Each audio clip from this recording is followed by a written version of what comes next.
Hello students, कैसे हैं?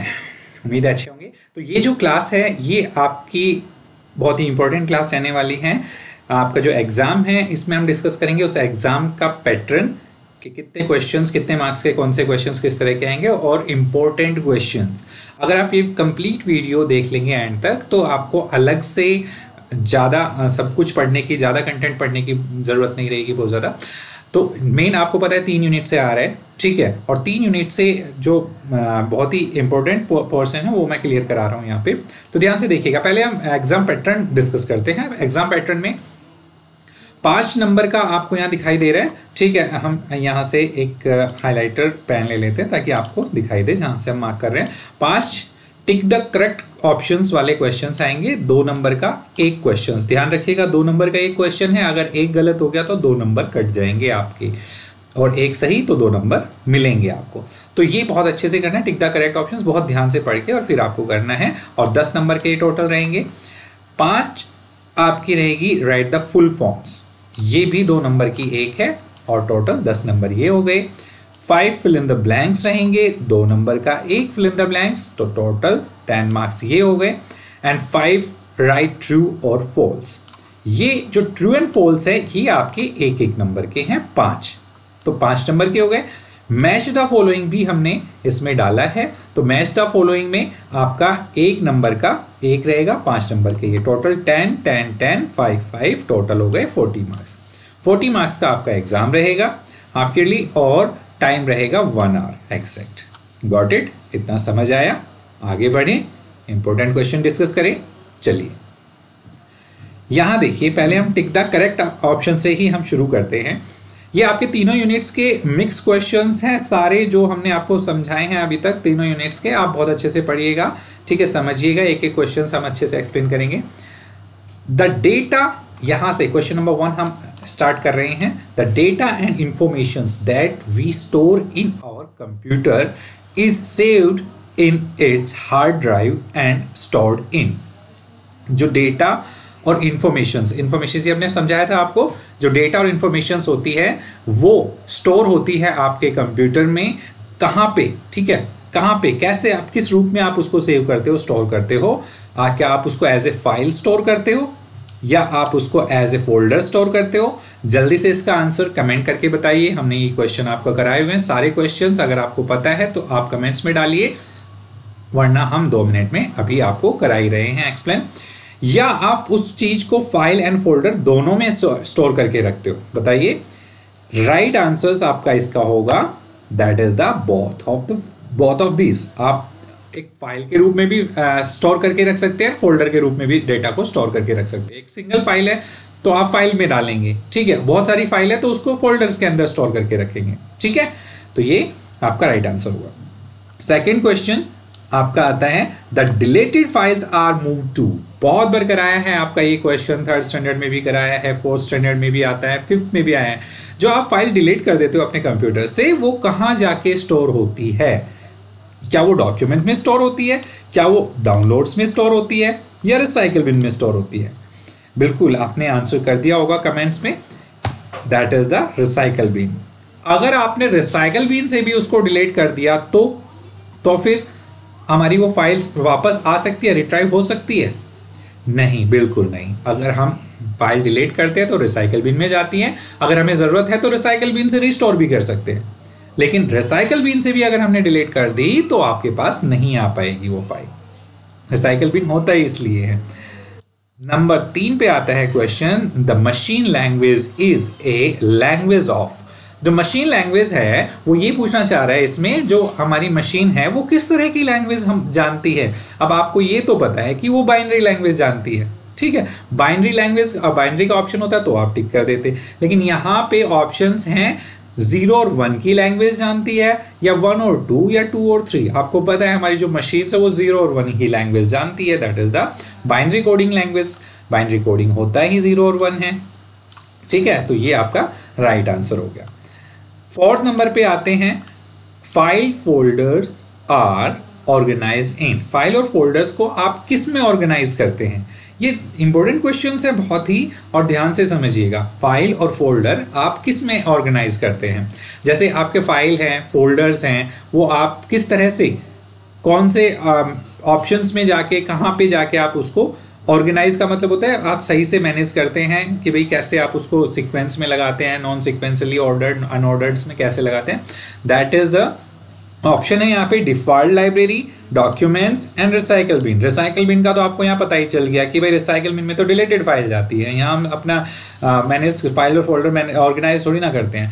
Documents में तो सिर्फ डॉक्यूमेंट्स फाइल्स होती हैं, ठीक है। Default library is the right answers, because default library में हम अपना सारी चीज़ें, जैसे आपके पास एक म्यूज़िक डिफ़ॉल्ट लाइब्रेरी में आता है, तो उसमें जब भी आप कोई म्यूज़िक वगैरह स्टोर करके रखोगे तो म्यूज़िक में जाएगा। डाउनलोड, जब भी आप कोई फाइल डाउनलोड करोगे तो आपके डाउनलोड्स में जाएगी, ठीक है। आप कोई डॉक्यूमेंट क्रिएट कर रहे हो, उसको सेव कर रहे हो, तो वो डॉक्यूमेंट्स में जाएगा। तो ये सारी चीज़ें जो होती है ये डिफ़ॉल्ट लाइब्रेरी का ही पार्ट होती है, डिफ़ॉल्ट लाइब्रेरी का ही हिस्सा होती है, ठीक है। नेक्स्ट है क्वेश्चन नंबर 5 MCQs में a language use to build Windows based applications.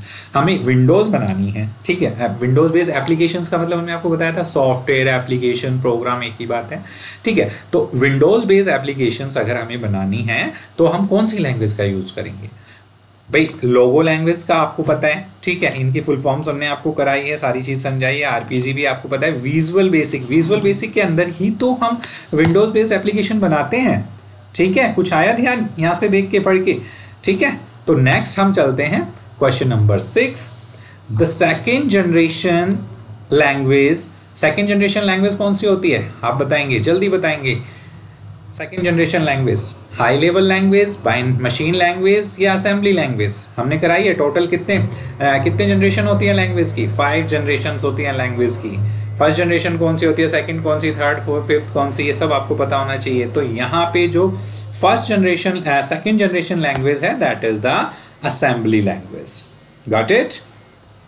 Fourth, six, seventh पे आता है the language understood by the computer. Computer के द्वारा कौन सी लैंग्वेज समझी जाती है?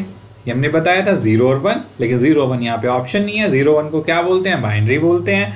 और बाइनरी लैंग्वेज को क्या बोलते हैं?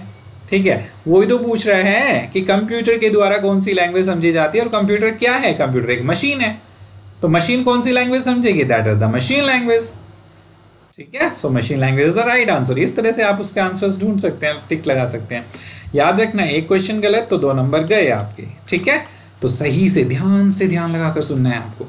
The program through which an assembly language is converted into machine language. वो प्रोग्राम क्या कहलाता है जो असेंबली लैंग्वेज को कन्वर्ट करता है, चेंज करता है मशीन लैंग्वेज में, ठीक है। अब असेंबली लैंग्वेज आपको पता है कौन सी होती है? सेकंड जनरेशन लैंग्वेज, ठीक है। मशीन लैंग्वेज में कन्वर्ट करता है कौन कन्वर्ट करता है भाई? अब जहां असेंबली का नाम आ गया तो आप ऑप्शन में ढूंढेंगे इसके जैसा, कंपाइलर नहीं, इंटरप्रेटर नहीं, असेंबलर। एब्सोल्युटली राइट, असेंबलर ही तो करेगा असेंबली लैंग्वेज को कन्वर्ट किसमें? मशीन लैंग्वेज में। तो इस तरह से आपको क्वेश्चन में ही आंसर मिल जाएंगे। नेक्स्ट हमारा 9 number, collection of pages which have information related to a topic is a collection of pages का collections which have information related to a topic is एक collections of page जिसमें same एक ही तरह का record है उन सब पेजेस में, उसको हम क्या कहेंगे? उसको हम फोल्डर कहेंगे या डॉक्यूमेंट्स कहेंगे या फाइल कहेंगे? बताइए, जल्दी बताइए। 1 2 3 फाइल्स। कि भाई आपकी फाइल है, मान लीजिए स्कूल के रिकॉर्ड में आपकी फाइल है आपके नाम की। उस फाइल को खोलेंगे, उस फाइल के हर एक पेज में आप ही का तो रिकॉर्ड मिलेगा। आपके 6th क्लास, आपके 1st क्लास का रिजल्ट, आपके 2nd क्लास का रिजल्ट, 3rd क्लास का, पोजीशंस, ठीक है, आपके रोल नंबर्स, आपके registration number, name, father name, तो आप ही की तो इन्फॉर्मेशन होगी सारी आपसे रिलेटेड। तो वो एक फाइल कहलाएगी, आपकी फाइल, आपके नाम की फाइल। तो ऐसे ही हम अलग फाइल किसी और स्टूडेंट के देखेंगे, उसमें उस स्टूडेंट के सारी रिकॉर्ड्स मिलेगा, तो ये फाइल्स कहलाती हैं। सेम रिकॉर्ड के बहुत सारे पेजेस हों तो वो फाइल कहलाएगी, याद रखना। नेक्स्ट फुल फॉर्म्स पे आ जाते हैं। Right the full form for the following. Full forms भी हमारे एग्जाम में आने वाली है, तो हमने कुछ इंपॉर्टेंट फुल फॉर्म्स निकाल के रखी है आपके लिए। LLL नंबर 1 पे आती है कौन सी? बिल्कुल सही, आपके माइंड में आ गई होगी, आपने बहुत अच्छे से पढ़ा है ये चीज़ें। That is the low level language, ठीक है। RPG, what is the full form of RPG? Write in the comment box now, जल्दी लिखिए। आरपीजी कौन सी लैंग्वेज है? आरपीजी की फुल फॉर्म होती है report program generator. Report program generator, ठीक है। ये बहुत इंपॉर्टेंट चीज़ें हैं, हमेशा आपके काम आएगी वो चीज़ें। बेसिक, बेसिक की फुल फॉर्म्स बताइए। बेसिक एक लैंग्वेज है, ये सारी लैंग्वेजेस हैं कंप्यूटर्स की, जो कंप्यूटर यूज़ करते हैं, सॉफ्टवेयर बनाने में यूज़ में आती है, गेम्स बनाने में, कार्टून्स बनाने में, ठीक है, प्रोजेक्ट बनाने में, बहुत सारे इनसे सॉफ्टवेयर्स बनते हैं। बेसिक की फुल फॉर्म्स क्या है? बिगनर्स थोड़ी बड़ी है, थोड़ी क्या, इसमें से सबसे बड़ी लैंग्वेज ये है, फुल फॉर्म्स यही है। Beginners all purpose symbolic instructions code. Beginners जो शुरुआत करते हैं, शुरुआती कोडिंग शुरुआत करने वाले, beginners all purpose symbolic instructions code, इसमें सिंबल्स इंस्ट्रक्शंस के कोड होते हैं, ठीक है, इससे याद रखिएगा। 4 नंबर पे एपीएल। एपीएल की फुल फॉर्म्स क्या है भाई, जल्दी बताइए। दैट इज द ए से ए प्रोग्रामिंग लैंग्वेज। सबसे सिंपल, सबसे इजी यही है, एपीएल, ए प्रोग्रामिंग लैंग्वेज। ये भी अलग से एक प्रोग्रामिंग लैंग्वेज है।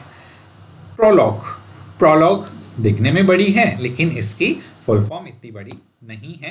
प्रोलॉग का मतलब है प्रोग्राम इन लॉजिक।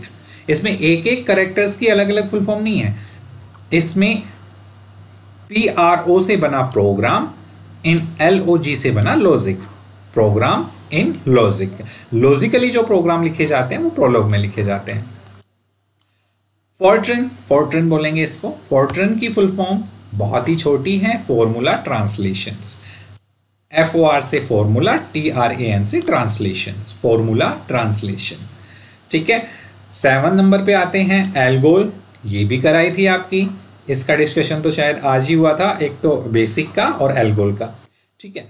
बेसिक और एल्गोल, या एल्गोल की फुल फॉर्म क्या होगी? एल्गोल की algorithm, algorithm language, algorithm language. Algo से एल्गोरिथम एंड एल से लैंग्वेज। एल्गोरिथम का मतलब क्या होता है? एल्गोरिथम का मतलब होता है स्टेप बाय स्टेप प्रोसेस, एक के बाद दूसरा, दूसरे के बाद तीसरा प्रोसेस जो होता है वो एल्गोरिथम कहलाता है। Next one is 8th, COBOL. COBOL का मतलब, कोबोल की फुल फॉर्म क्या होगी? कोबोल की फुल फॉर्म होगी common business oriented language. CO से कॉमन बिजनेस ओरिएंटेड लैंग्वेज, ठीक है। ये बिजनेस लैंग्वेजेस में आती है कोबोल, आरपीजी, ये वाली लैंग्वेज। हाँ, नेक्स्ट ही है हमारे पास आरपीजी। आरपीजी की फुल फॉर्म क्या होती है? That is a report program generator. Report program generator. अरे आरपीजी की तो 2 बार हो गई भाई, एक यहाँ और एक यहाँ, ठीक है, ये आरपीजी की डबल हो गई। तो रिपोर्ट प्रोग्राम जनरेटर होता है। LISP, Lisp. लिस्प भी आपकी एक लैंग्वेज है और इसकी फुल फॉर्म क्या होती है? That is the list processing. List processing, जो लिस्ट बनाते थे हम पहले के टाइम में प्रोग्राम से, ठीक है, उस लिस्ट को प्रोसेस में लेती थी ये लैंग्वेज, ठीक है। तो ये फुल फॉर्म्स हैं, बहुत इंपॉर्टेंट फुल फॉर्म्स हैं। आप बहुत अच्छे से इनको फिर से, जब आप वीडियो को बैकवर्ड करके, फॉरवर्ड करके, पॉज करके अच्छे से इसका स्क्रीनशॉट, या आपकी बुक में भी है, आपकी नोटबुक में भी है, यहाँ से भी आप पढ़ सकते हैं। हर जगह से आप different matters, same matter, not a different, same matters हैं, आप कहीं से भी पढ़ सकते हैं इसको, जहाँ से आपको अच्छे से समझ आए। नेक्स्ट आ जाते हैं हम फिल इन द ब्लैंक्स पे। Fill in the blanks help box के साथ, हेल्प बॉक्स के साथ है, आपके एग्जाम में भी हेल्प बॉक्स मिलेगा आपको। सो फर्स्ट है, first number, a file in a computer is represented by an. एक फाइल जो है कंप्यूटर में वो किस से रिप्रेजेंट होती है? मान लीजिए डॉक्यूमेंट फाइल है, या एक्सेल फाइल है, या गेम की फाइल है, रिसाइकल बिन है। वो आप, एक रिसाइकल बिन है, आप उसको कैसे पहचानेंगे कि ये रिसाइकल बिन है? उसका लोगो देख के। उस लोगो को क्या बोलते हैं? आइकन भी तो बोलते हैं। माय कंप्यूटर में एक टीवी सा बना होता है, कंप्यूटर बना होता है। रिसाइकल बिन में एक डस्टबिन जैसा बना होता है। That's all are the icon. So the first is icon, पहले वाले में आइकन आ जाएगा। सेकेंड वाला, a blank is like a book shelf in which you can keep your books. एक सेल्फ की तरह होता है, जिसमें सेल्फ क्या होता है? एक कबर्ड। कबर्ड टाइप होता है जिसमें आप अपनी बुक्स रखते हैं, ठीक है। एक ऐसा एक बुक शेल्फ की तरह होता है, एक बुक कबर्ड की तरह कि आप जिसमें अपनी किताबें रखते हैं, उस तरह का। वो क्या होता है इस तरह का, बुक रखने का नहीं पूछा उसने, उसके जैसा ऐसा ही कुछ कंप्यूटर में पूछा है। जैसे एक शेल्फ है, उसके अंदर आप अपनी बुक्स रखेंगे अलग अलग, ठीक है, कौन से सब्जेक्ट की बुक है, कहाँ कहाँ रखनी है, नोटबुक कहाँ कहाँ रखनी है, इस तरह से क्या होता है वो, that is the second folder. Folders ही तो होते हैं। म्यूजिक फोल्डर बना दिया, उसमें सारे आप म्यूजिक सेव करेंगे। मूवी फोल्डर, उसमें सारी मूवी डालेंगे आप लेटेस्ट, ठीक है। एक आपने डॉक्यूमेंट्स, उसमें अपने सारे डॉक्यूमेंट्स डालेंगे, ठीक है। तो ये क्या है, एक कबर्ड टाइप ही तो है। हम मूवी वाले को ओपन करेंगे, मूवीज मिलेंगी, डॉक्यूमेंट्स को ओपन करेंगे, डॉक्यूमेंट्स मिलेंगे। तो ये आपका एक बुक शेल्फ की तरह काम करता है। थर्ड नंबर पे आ गया, a folder within a folder is called. एक फोल्डर के अंदर हमने एक फोल्डर बनाया डॉक्यूमेंट्स का, उसके अंदर हमने अपने नाम का एक फोल्डर बनाया डॉक्यूमेंट्स, उसके अंदर ये मेरा नाम है, इसमें मेरे डॉक्यूमेंट्स रहेंगे। ये मेरी सिस्टर का नाम है, इसमें सिस्टर के डॉक्यूमेंट्स रहेंगे। ये पापा का नाम है, इसमें पापा के डॉक्यूमेंट्स रहेंगे। यानी एक फोल्डर के अंदर 3 फोल्डर बनाए और फिर उनके अंदर डॉक्यूमेंट्स डाले। तो फोल्डर के अंदर फोल्डर, ठीक है, उसको क्या कहेंगे, that is the sub folder. Third number पे सब फोल्डर, एक फोल्डर के अंदर फोल्डर होना, सब फोल्डर। 4 नंबर पे आ गया, when you open a file on the desktop. जब डेस्कटॉप पे आप एक फाइल ओपन करते हैं, a blank appear on the screen. जब आप डेस्कटॉप पे कोई भी फाइल ओपन करते हैं तो सामने क्या आता है, वो फाइल खुल जाती है। ऑब्वियसली वो फाइल खुलती है, लेकिन वो जो फाइल खुलती है उसको क्या कहते हैं, उस विंडो को क्या कहते हैं। एक विंडो आती है आपके सामने, ठीक है, that is the file window. वो फाइल विंडो कहलाती है। हमने फाइल ओपन किया, फाइल खुल गई, उस फाइल को फाइल विंडो कहेंगे, ठीक है। नेक्स्ट पे यहाँ से आप देख सकते हैं, इसको फाइल लिखा हुआ है तो इसका मतलब फाइल विंडो। हाँ, when you open A folder, यहाँ फोल्डर लिखा हुआ है, फोल्डर ऑन द डेस्कटॉप। जब आप फोल्डर ओपन करेंगे डेस्कटॉप पे, a blank appears on the screen, तो आपकी स्क्रीन पे क्या आएगा, फोल्डर विंडो। जब फाइल ओपन करेंगे तो फाइल विंडो आएगी, फोल्डर ओपन करेंगे तो फोल्डर विंडो आएगी।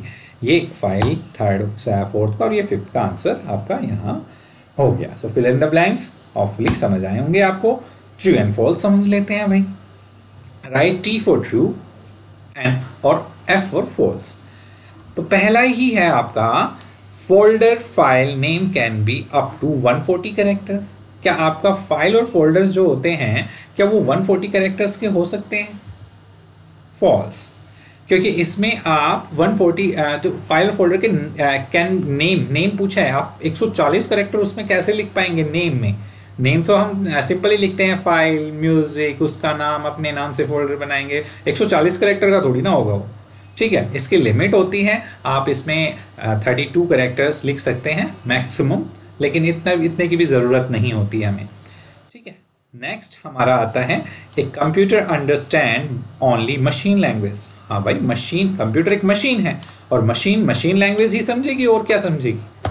तो ये हमारा बिल्कुल सही आंसर है, ट्रू। नेक्स्ट है, high level language are machine independent. जो हाई लेवल लैंग्वेज होती है वो मशीन इंडिपेंडेंट लैंग्वेज होती है। हाई लेवल लैंग्वेज में कौन सी आती है, हमने आपको बताया था, पढ़ाया था, याद कीजिएगा। C++, जावा, .NET, विजुअल बेसिक्स, ये सारी आपकी हाई लेवल प्रोग्रामिंग लैंग्वेज होती है और ये मशीन इंडिपेंडेंट होती है। मशीन, हाँ, वो हमारी लैंग्वेज को मशीन से समझाती है, मशीन की लैंग्वेज को हमें समझाती है। तो ये आपका हो गया बिल्कुल ट्रू, सही बात। Next, extension is the name given by the user to a file और फोल्डर। क्या ये बात सही है कि एक्सटेंशन जो होता है वो नेम होता है फाइल और फोल्डर का? जी बिल्कुल नहीं, ये बिल्कुल गलत बात है, क्योंकि फाइल और फोल्डर को तो हम नाम देते हैं, कोई भी अपने फोल्डर को अपना नाम देंगे, अपनी फाइल्स को अपना नाम देंगे, लिखेंगे, उस नाम से सेव करेंगे। एक्सटेंशन वो होता है जो ऑलरेडी हमारी फाइल्स होती है उसके पीछे डॉट लग के जो लिखा जाता है। जैसे हमारी PDF फाइल होगी तो हमारी फाइल का नाम होगा .pdf, तो वो PDF में खुलेगी। अगर एक्सेल की फाइल है तो .exl, अगर वर्ड की फाइल है तो .doc। इस तरह से जो .doc, .exl, .txt ये हमारे एक्सटेंशंस होते हैं, लेकिन हम फाइल का नाम जो देते हैं अपनी चॉइस से कोई भी, वो हमारा फाइल और फोल्डर का नेम होता है, ना कि एक्सटेंशन, ठीक है। नेक्स्ट पे हम आते हैं, इसके देखिए हमने फुल फॉर्म्स भी आपको बताई थी। COBOL and RPG are business data processing language. क्या ये बात सही है? COBOL and RPG business data processing language है? हाँ बिल्कुल, हमने फुल फॉर्म समझाई तभी आपको बताया था। COBOL RPG as a business oriented language, true, 100% true. Got it? चलिए आगे बढ़ते हैं कंटिन्यूएशंस में। मैच द फॉलोइंग में आपके कुछ इस तरह से आएंगे, जैसे ये हमने एग्जाम्पल लिया है डॉक्यूमेंट्स। डॉक्यूमेंट फाइल इनमें से पहचाननी होगी आपको, कौन सी है डॉक्यूमेंट फाइल।